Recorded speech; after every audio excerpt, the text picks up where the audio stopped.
Hello and welcome to Dragnet Live from OTRGold.com. I'm your host, Austin Bach. Thank you for being here. Today, we're listening to episode 154. The title is The Big Shakedown. My hair is crazy right now. Just ignore that, okay? I'll take care of it once we get the show started.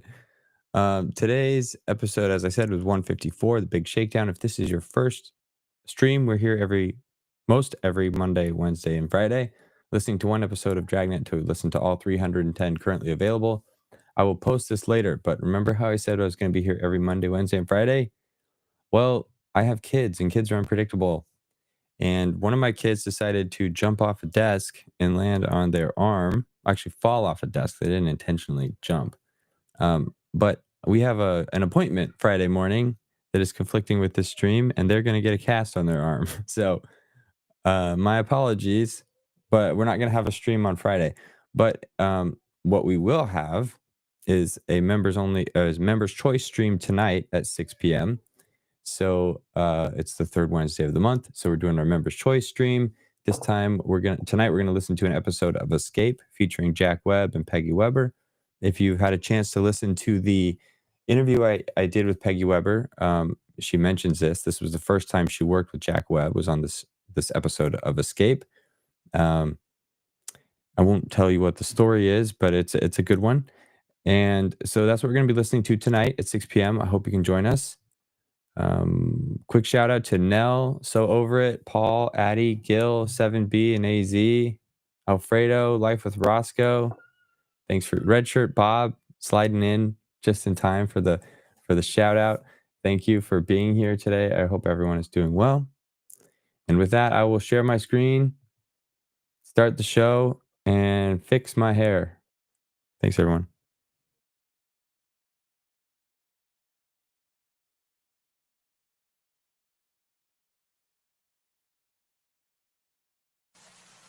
The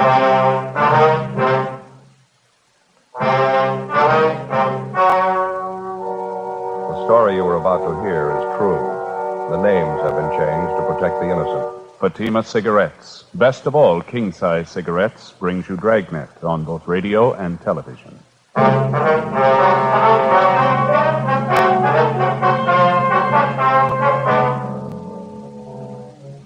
You're a detective sergeant. You're assigned to Wilshire Division, Vice Detail. An informant sends you word about an extortion racket going on in your area. The victim, a bookmaker. The suspect, a police officer. Your job, check it out. Compare Fatima with any other king-size cigarette. Yes, compare Fatima with any other king-size cigarette. 1.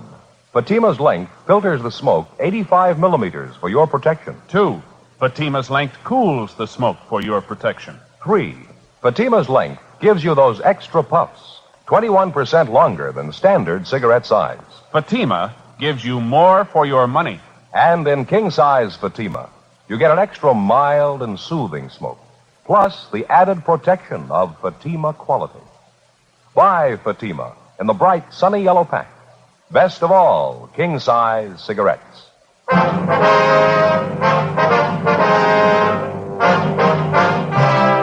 Dragnet, the documented drama of an actual crime. For the next 30 minutes, in cooperation with the Los Angeles Police Department, you will travel step by step on the side of the law through an actual case transcribed from official police files. From beginning to end, from crime to punishment, Dragnet is the story of your police force in action.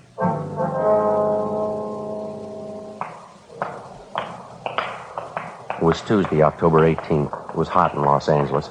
We were working the day watch out of Wilshire Division, Vice Detail. My partner's Frank Smith. The boss is Captain Hayes. My name's Friday. We were on the way downtown from the office, and it was 9:35 a.m. when we got to the felony section of the main jail, the interview room. Sit down, Mr. Lawrence. Thanks. Got your message when we checked in this morning. What's it about? Well, I finally made up my mind. I've had enough of this. Say, either one of you got a cigarette? I left mine back in the cell. Yeah, sure. Here you are, Lawrence. Oh, thanks. You bet. Here's a match for you. Now, what's the story? What's on your mind? Well, I've been thinking about it most of the night. I didn't get very much sleep. So you remember yesterday? I mean, when you arrested me? Yeah. Well, it's just like I told you then. I'm not trying to kid anybody. I admit it.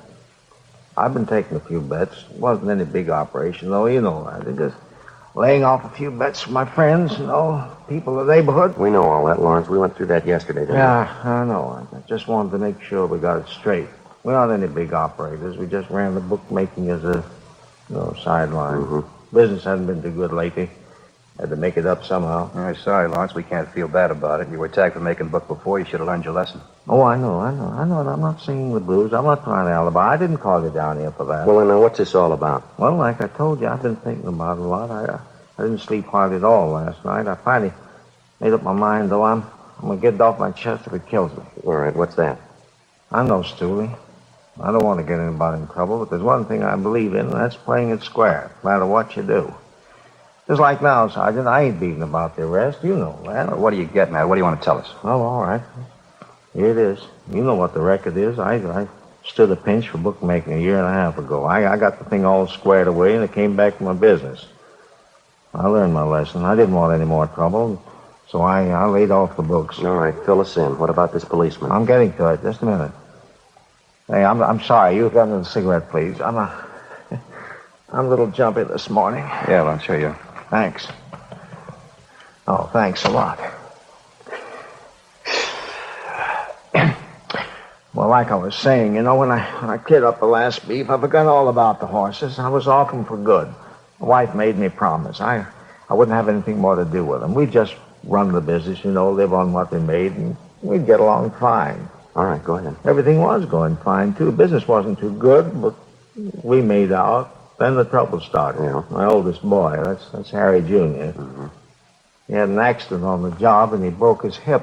I had to help his family out while he was in the hospital. Like I say, the business wasn't making too much money, but we made out, though. Yeah. Then, Go ahead. Yeah, well, then just as soon as Harry got well, the wife came down. Gallbladder. She had to have an operation. Really cost money, Yeah. Well, wife was resting at home. She didn't come down to the store. I started with the books again, just taking a few bets on the side, just a few. Mm-hmm. I didn't really want to do it. Just one of those things, I didn't have anybody to go to. The bills had to be paid. Where does this policeman fit into it, this Ray Williams? Well, I'm just coming to it. No. Well, he came in the store. He said he wanted to make a bet. I didn't know him from Adam, so I played careful, I told him I wasn't making books, and then he said he was a good friend of Myra's. Myra, that's a gal who runs a beauty parlor on Crenshaw. She used to make books, but she isn't now. Yeah, we know the spot. Well, when he said that he knew Myra, I figured it was all right, so I took the bet. That's when it started. As soon as he makes the bet, he comes out and says he's a cop working for Vice. I thought he was just kidding, and he flashes this identification. What kind of identification? Bag? What kind of a bag? Well, I don't know. Just a bag. Looked all right. All right, have a look. This one here, was it like this one? I don't know. I didn't get too good a look at it. It might have been something like that. I don't know. You ask for any other identification? You volunteer to show you any? No, I didn't ask for any. I was scared. I just figured I was arrested again, that's all. He seemed to know all about the first pinch. I stood for making book. He told me that I'd been operating for about a month and a half. He said he had his eye on me. Mm-hmm. What did he do after he told you he was a policeman? Well, I started explaining to him how the thing shaped up, why I was making books again, how I had to pay up those doctor's bills. I tried to beg off. I told him that I'd quit right now. Then he turns around and tells me I don't have to. What do you mean? Well, that's just what he said. He didn't make sense to me either. And he went on, he told me I was operating in his destiny. He said it'd be okay if I went right along the way I was. He'd see to it that I didn't stand any pinches. Yes, sir. What else did he say? Well, he said he wasn't the only one who'd have to be taken care of. He said that was his partner. And then a couple of guys over him, they'd have to be taken care of, too. He said the juice would cost me $100 a week. I tried to explain to him that, Yeah. well, I told him that I wasn't operating big. I was just on the side. I said I wasn't making that much a week. All I was doing is about 50, that's all, just 50. Then he said, well, he says, all right, if that's the way you feel about it, I'll just take you down, book you now. Mm-hmm. Well, I told him I didn't want to stand the pinch again, and I'd do the best that I could. So he finally said, I'll give you 2 weeks to go ahead and open this thing up. He said I'd have to do more business because the juice was just going to cost me $100 a week. He didn't care how I got it. This policeman told you to go ahead and open up, huh? For $100 a week, you could go ahead and make book and nobody bother you. Yeah. Did your wife ever see this policeman, this fellow Williams? Yeah, she saw him. She saw him a couple of times. She saw me give him the money. Mm-hmm. Well, when did all this start? About the 1st of July. Paid him $100 every week since then. Yeah, I'm almost glad you fellas picked me up, honest, Sam. He was running into the ground. He had me in a bind. You say the man's name is Ray Williams, is that right? Yeah, that's right. You said he had a partner. Did you ever see him? No, I never did. Did Williams ever come in with anybody? Did you ever see him with anybody? Well, no. No matter of fact, I never did. One time I asked him who his partner was. He says, none of my business. What kind of a car does he drive? I don't know. Never came to my place in the car. He always walked. He came on foot. Do you know anything else about him? Where does he live? I don't know. He never told me. He never told me anything, you see? Nothing. Once I asked him what station he was working out of, who his boss was. He got a little hard with me. He told me not to get nosy, not to ask so many questions. Is there anything else you can tell us about Williams? Maybe where he hangs out, people he knows? Anything you figure will help us? Well, he works out Wilshire. You ought to know him. Ray Williams. Yeah, Ray Williams. The policeman. Not in my book.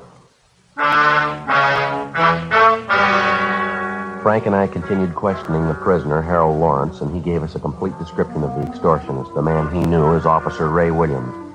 Frank got on the phone, notified the commander of Internal Affairs Division of the latest development, and he advised us to bring the prisoner to his office immediately. We signed Lawrence out of the main jail for investigation and took him to the City Hall, room 37. With the help of Sergeants Lloyd Reiner and Floyd Phillips, we started checking through the personnel files for the suspect.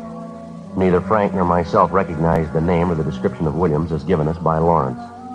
The first step was to show the prisoner photographs of every police officer in the department, regardless of rank or detail. He was unable to make an identification.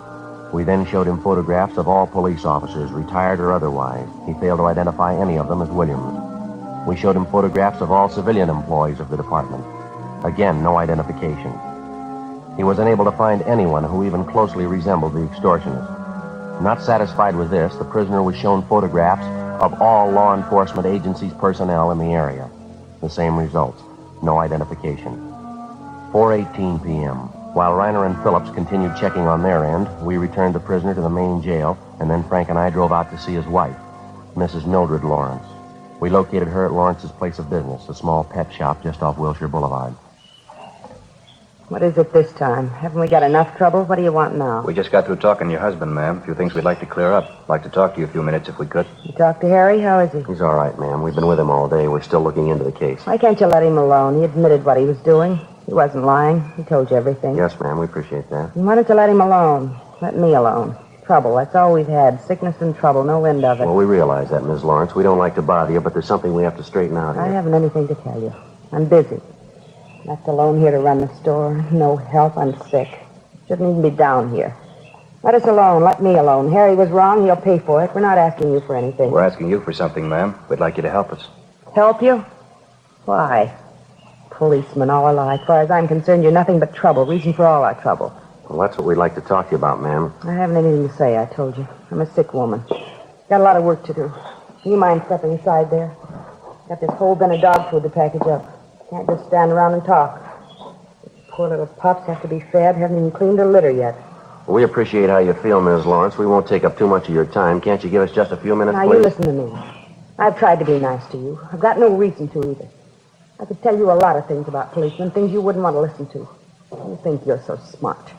Maybe Harry was doing wrong, but he's not the only one. I could tell you plenty if I wanted. Well, that's what we're here for, ma'am. We told you we were with your husband all day. And why don't you let me alone? Talked to one cop already today. I told him to stay away, and you do the same. I told him just what I thought of him. Low-down thief. Who was this policeman you talked to today? You know who he is. He was the same place with you. You big, honest policeman. You never do anything wrong. That Ray Williams ought to be in jail just like Harry is. Ray Williams. Is that the man who was here today? That's what I said, wasn't it? Now, will you get out of here? Now, look, Ms. Lawrence, just a minute, please. We talked to your husband, and he told us all about this man, Williams. And why don't you do something about it? Go get him and put him in jail just like you did Harry. That's what we're trying to do, if you'll just help us. Williams isn't a policeman. What do you mean? Yes, ma'am. That's what we've been trying to tell you. We talked to your husband. He told us the whole story. How can you tell? How do you know he's not a policeman? He's not, ma'am. We're sure of that. Harry said he was. Showed Harry his badge. Well, that doesn't make him a policeman, ma'am.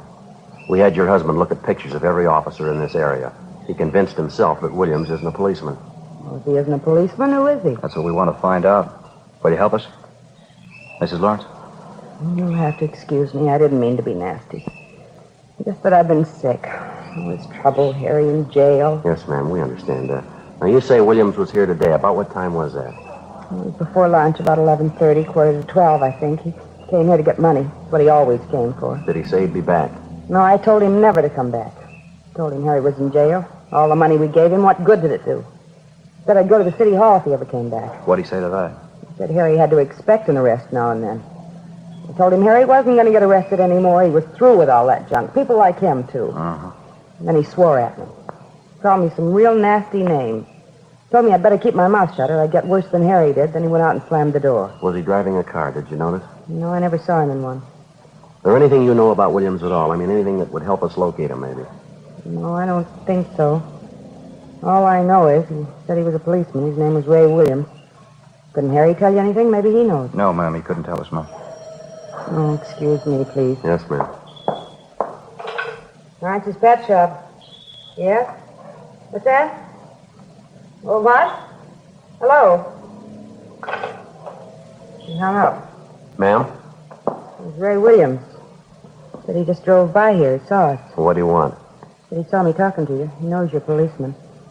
Told me to keep my mouth shut. Said if I don't, he's coming back. Yeah? He said he'd kill me. Before we left, we called in and arranged for a 24-hour stakeout on Lawrence's pet shop and also on the Lawrence home. Until the suspect was apprehended, she would be given a 24-hour protection. The next day, we picked up Mrs. Lawrence and brought her downtown to the City Hall, room 23. We went through the same procedure with her as we had with her husband. Like her husband, she was unable to identify any of the photographs of police officers in the area. In addition to the personnel photographs, Mrs. Lawrence also went through a group of pictures which Sergeants Reiner and Phillips came up with. They'd had a run made through the staff's office on all known extortionists using the same M.O. Williams used, posing as a police officer. From this group, both Mr. and Mrs. Lawrence gave us 2 partial identifications. Both men were picked up, questioned, and eliminated.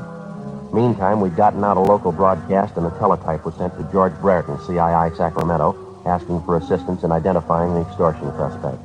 The investigation went on. 2 days passed. No leads on the suspect. In checking on other possible victims of the extortionist, Ray Williams, we drove to interview Myra Thomas, operator of a beauty shop out on Crenshaw. She was a tall, good-looking brunette in her early 30s. This man we're looking for, Miss Thomas, Ray Williams, we understand he's a friend of yours. Please, Sergeant, you've described the man to me. You told me his name. It doesn't mean a thing to me. I don't know him. Well, then how'd he get your name, miss? I'm sure I don't know. I'm sorry, I can't help you.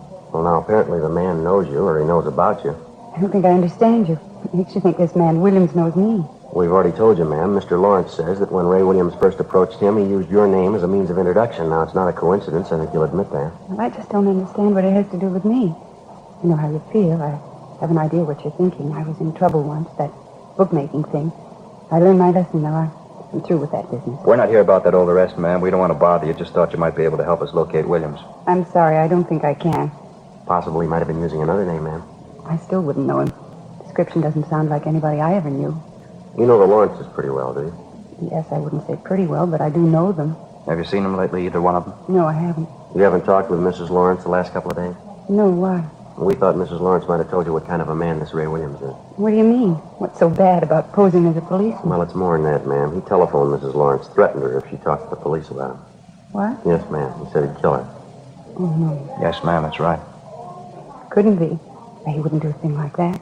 Do you know him that well?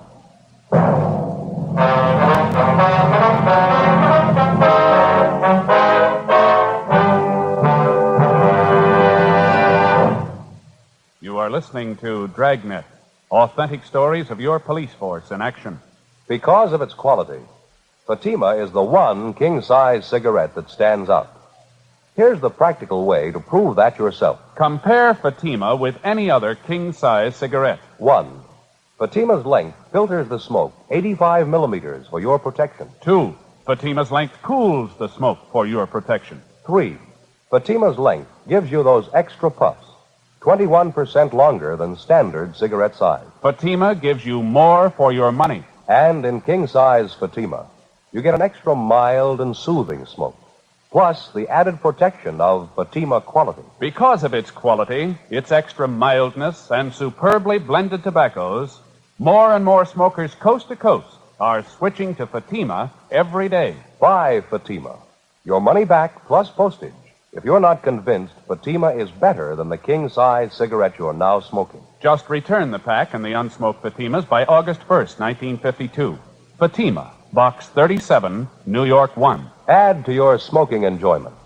Smoke king-size Fatima, extra mild and soothing, plus the added protection of Fatima quality.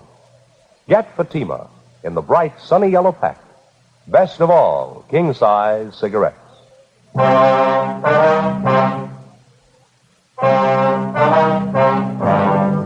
The idea of an extortionist posing as a policeman to obtain money certainly was nothing new.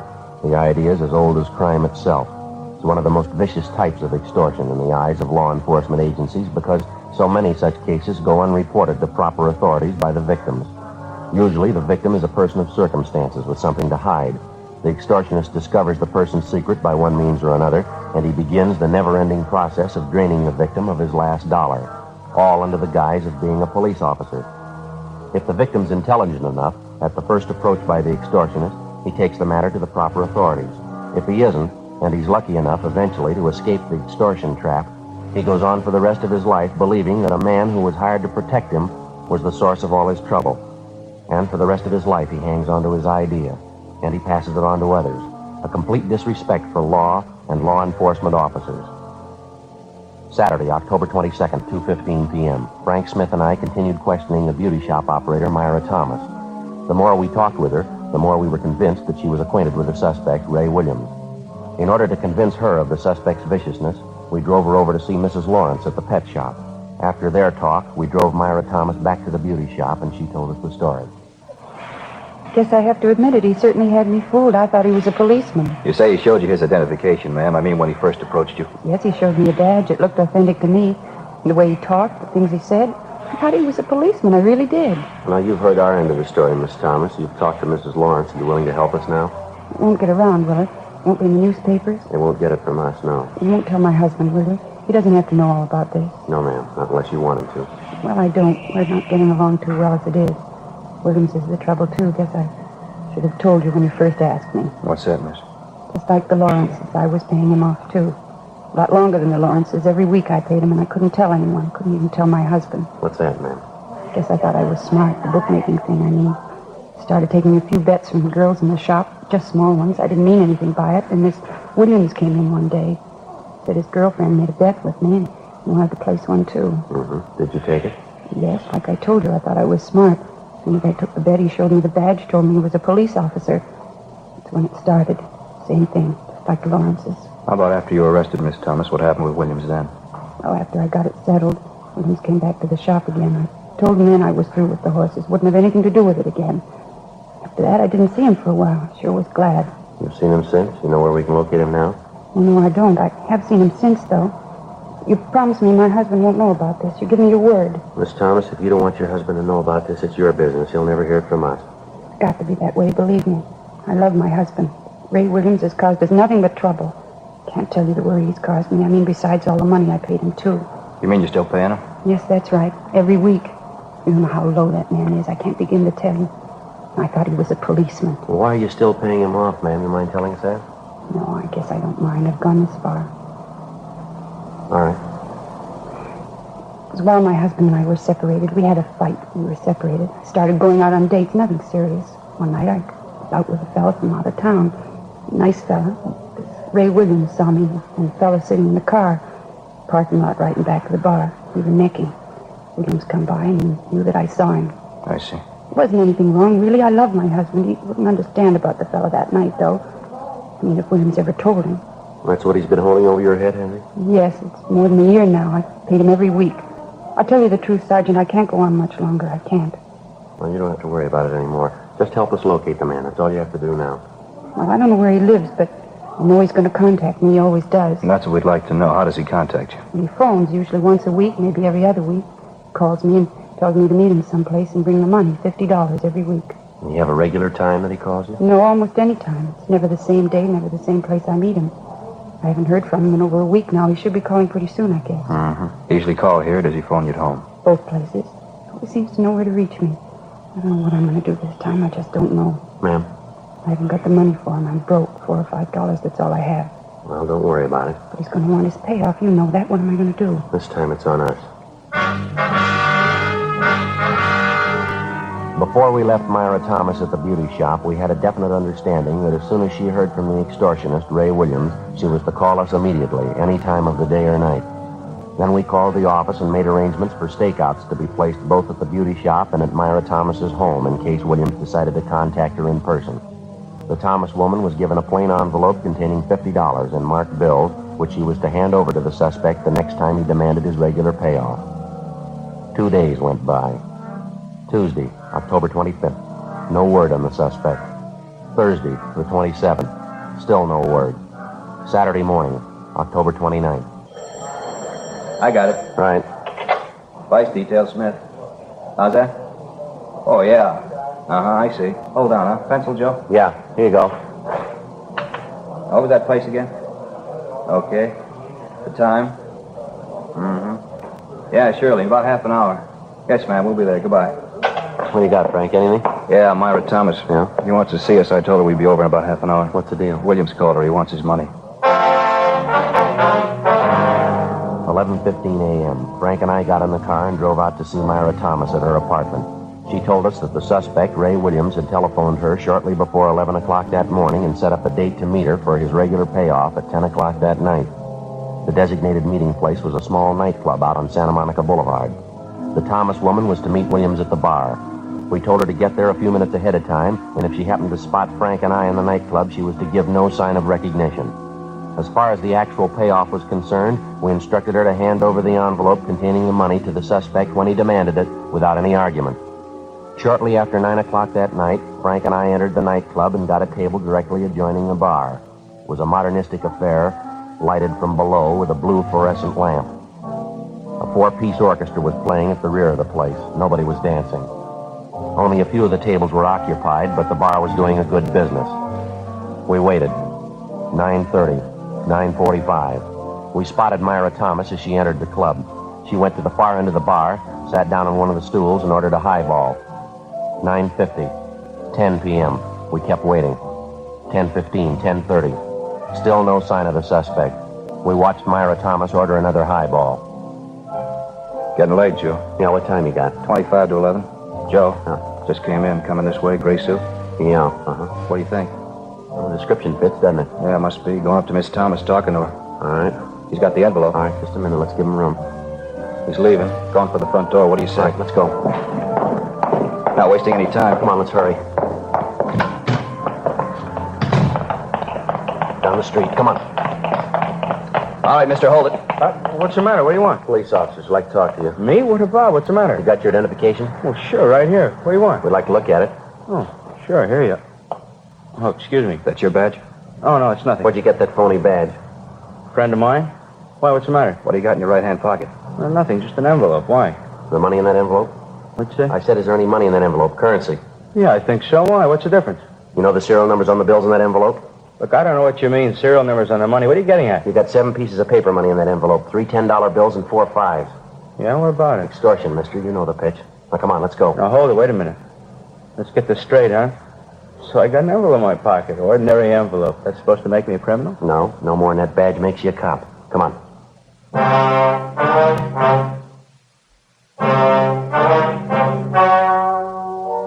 The story you have just heard was true.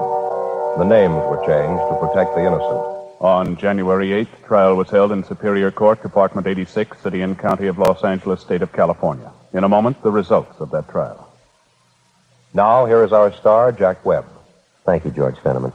Friends, our sales records show that more and more smokers every day are switching to king-size Fatima. Now, this makes us feel especially good because it backs up what we've been telling you, that Fatima gives you more for your money. No other king-size cigarette can match Fatima quality. When you buy your first pack and compare them with the cigarette you've been smoking, you'll notice Fatimas do have a better flavor and aroma, and you'll like their extra mild and soothing smoke. Next time, buy Fatima. Best of all, king-size cigarettes.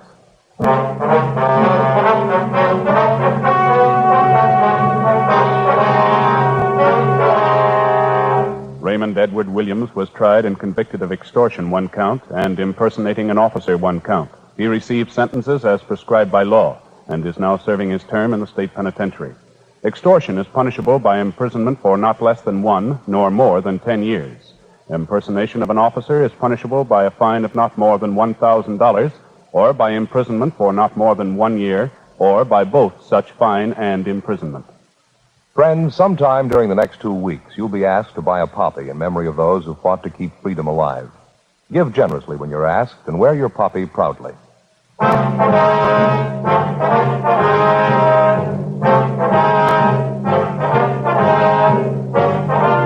You have just heard Dragnet, a series of authentic cases from official files. Technical advice comes from the Office of Chief of Police W.H. Parker, Los Angeles Police Department. Technical advisors Captain Jack Donahoe, Sergeant Marty Wynn, Sergeant Vance Frazier. Heard tonight were Herb Ellis, Vic Rodman, June Whitley. Script by Jim Moser. Music by Walter Schumann. Hal Gibney speaking. King Size Fatima, made by the same people who make popular Chesterfield cigarettes, has brought you Dragnet, transcribed from Los Angeles.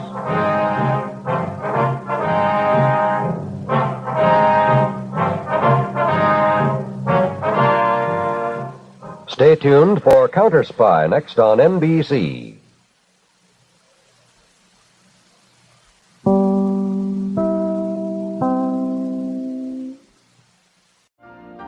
You've been listening to the OTR Gold Network. Find more classic radio at otrgold.com.